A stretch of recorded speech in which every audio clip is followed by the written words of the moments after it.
हरियाणा सरकार के निर्देशानुसार पलवल जिला प्रशासन की ओर से खंड हथीन के गांव खिल्लूका के राजकीय प्राथमिक विद्यालय में उपायुक्त डॉक्टर हरीश कुमार विशिष्ट की अध्यक्षता में रात्रि ठहराव का आयोजन किया गया। रात्रि ठहराव के दौरान उपायुक्त डॉक्टर हरीश कुमार विशिष्ट व पुलिस अधीक्षक वरुण सिंगला सहित अन्य प्रशासनिक अधिकारी लोगों की समस्याएं सुनकर उनका मौके पर समाधान किया। उपायुक्त डॉक्टर हरीश कुमार विशिष्ट ने बताया कि प्रदेश सरकार के आदेशानुसार प्रति माह जिला के किसी भी एक गाँव में जिला प्रशासनिक अधिकारी और सभी विभागों के अधिकारी रात्रि ठहराव कर ग्रामीणों की समस्याओं का मौके पर ही निवारण करवाते हैं। उन्होंने कहा है कि रात्रि ठहराव कार्यक्रम के माध्यम से जिला प्रशासन और ग्रामीणों के बीच में आत्मीयता बढ़ती है, एक दूसरे पर विश्वास कायम होता है। उपायुक्त ने कहा है कि जिला प्रशासन द्वारा गाँव में आकर लोगों की समस्याओं को गंभीरता पूर्वक सुना जाता है। परिणाम स्वरूप ग्रामीणों की समस्याओं का निदान होता है और गाँव में विकास कार्यों को गति प्राप्त होती है। उपायुक्त ने बताया कि ग्रामीणों द्वारा नशे को लेकर एक ज्ञापन दिया गया है। उन्होंने कहा कि नशा एक ज्वलंत मुद्दा है। उन्होंने कहा है कि सरकार व समाज का दायित्व है कि मिलकर समाज में फैल रहे नशे को समाप्त किया जाए। उपायुक्त ने कहा है कि जिला पुलिस द्वारा नशे के विरुद्ध अभियान चलाया जा रहा है। आज बहुत अच्छा लगा, हमने जैसा डी साहब ने कहा कि जिस प्रकार से डिसिप्लिन से आप लोगों ने पूरा इस समाधान जो शिविर है, जो रात्रि ठहराव है आज हमारा यहाँ पे, इसमें आप सभी ने पार्टिसिपेट किया तो बहुत अच्छा लगा। साथ ही साथ जो एक गंभीर मुद्दा है नशे का, इसके ऊपर पुलिस विभाग लगातार सख्ती कर रहा है। पूरे जिले में हम लोगों ने नशा मुक्त अपनी एक टीम है जो गांव-गांव जाकर ऐसे लोगों का सर्वे कर रही है। गांव का सर्वे करते हैं, उसमें जो भी नशे से पीड़ित मिलते हैं उनका इलाज कराते हैं। ऐसे लगभग 200-250 के करीब ऐसे युवा हैं जिनको हमारे मदद से जिनको अस्पताल तक लेके गए और उनका इलाज शुरू हुआ। बहुत सारे लोग नशा मुक्त हो गए उससे। ऐसे बच्चों ने बहुत सारी हमारे को खबरें दी कि कौन कहां से नशा मिल रहा है और उन लोगों पे सख्ती की गई, बहुत लोगों पे कार्रवाई FIR की गई। तो मैं आज यहाँ आए हैं, ये मुद्दा उठा है, तो मैं ये आप सभी के माध्यम से जो भी नशा कोई बेचने वाला है उनको चेताना चाहता हूँ कि आप ये नशा बेचना छोड़ दें। इसका एक ही जो रिजल्ट है उसका यही है कि आप खुद जो है स्वयं जेल के सलाखों के पीछे होंगे बहुत जल्द। और दूसरा मैं ये भी कहना चाहूंगा कि हमने जितने भी लोगों को जब पकड़ते हैं जो नशा बेचते हैं, अक्सर नशे के खुद पीड़ित होते हैं और ये नशा उनके परिवार को खोखला कर देते हैं और ऐसी कमाई किसी के काम नहीं आती। तो अगर आपने काम धंधा करना है, पैसा कमाना है, तो नशा उसमें से कभी जरिया हो नहीं सकता पैसा कमाने का। अक्सर नशा जो लोग बेचते, जब हम इंटरोगेशन करते हैं, कोई दुकान थी, कोई काम था, वो काम बंद हो गया, नुकसान हो गया, तो किसी ने ज्ञान दिया कि ये कर ले काम, इसमें पैसा एकदम मिल जाएगा, डबल हो जाएगा, ट्रिपल हो जाएगा। लेकिन वो पैसा दुख दे के जाता है और बहुत लंबे समय तक रहता नहीं है। महीना, 2 महीना, 3 महीने में पुलिस के हत्थे चढ़ जाते हैं। फिर जिंदगी बस जेल और बेल इसी में रह जाती है।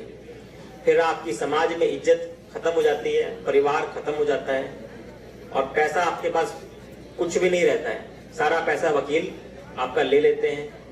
तो कुल मिलाकर के कोई भी युवा गलती से भी ना तो इस लत में पड़े और ना ही इस नशे को बेचने के लिए खुद कोशिश करे। और आपके आसपास कोई बेचता भी है तो उसकी खबर पुलिस तक पहुंचाएं, अपने सरपंच साहब को दें, उनके माध्यम से पुलिस तक आ जाएगी। हमारी नजरें हर जगह, हर गांव पर बनी हुई हैं और ऐसे लड़कों पे जो नशा बेचने से नहीं मानते हैं उन पे सख्ती से हम कार्रवाई कर रहे हैं। और आपके गांव में भी जो हमारे पास अभी यहाँ पर जो खबर आई है और जो पिछली खबरें हैं उन पे काम करते हुए जल्द ही आप परिणाम देखेंगे।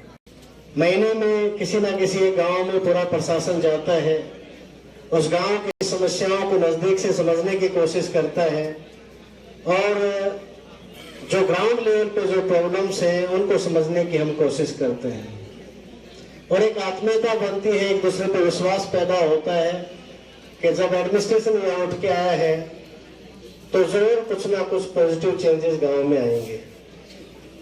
एक बच्चे ने बड़ा एक ज्वलंत जो मुद्दा है आज के समय में नशा, उसके ऊपर भी एक ज्ञापन हमें दिया है और ये एक तरह से समाज और सरकार दोनों का दायित्व है कि मिलके हम जो समाज में नशा जो फैल रहा है उस पर कार्रवाई करें पुलिस विभाग भी एसपी साहब के नेतृत्व में लगातार इस पे कार्य कर रहे हैं, लेकिन ये इतना आसान नहीं है जितना लगता है।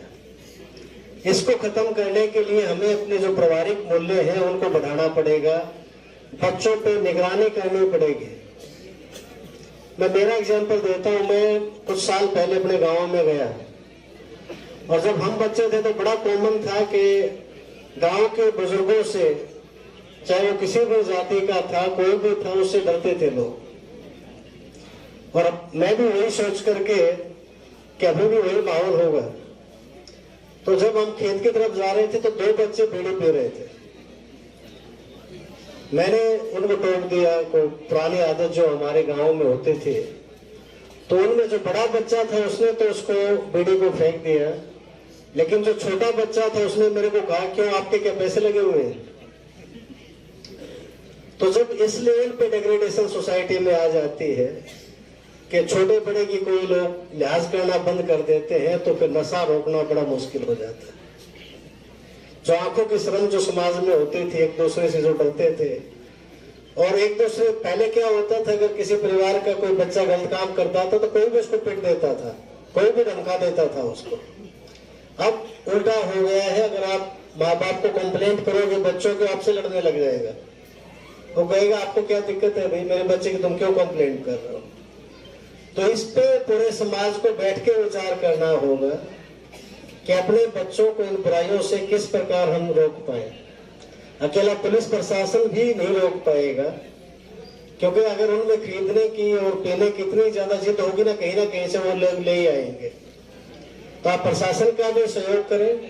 एसपी साहब आपको बताएंगे कि अभी के क्या क्या एक्टिविटी पुलिस प्रशासन इसके ऊपर कर रहा है, और मेन जो पर्पज है इन रात्रि ठहराव का यही है कि हम आप सब आपस में बैठ करके एक तारतम्य बनाएं, बात करें, और उन बातों से कोई बात निकले कि जो समाज में कुरीतियां हैं उनको किस प्रकार हम खत्म कर पाए। धन्यवाद।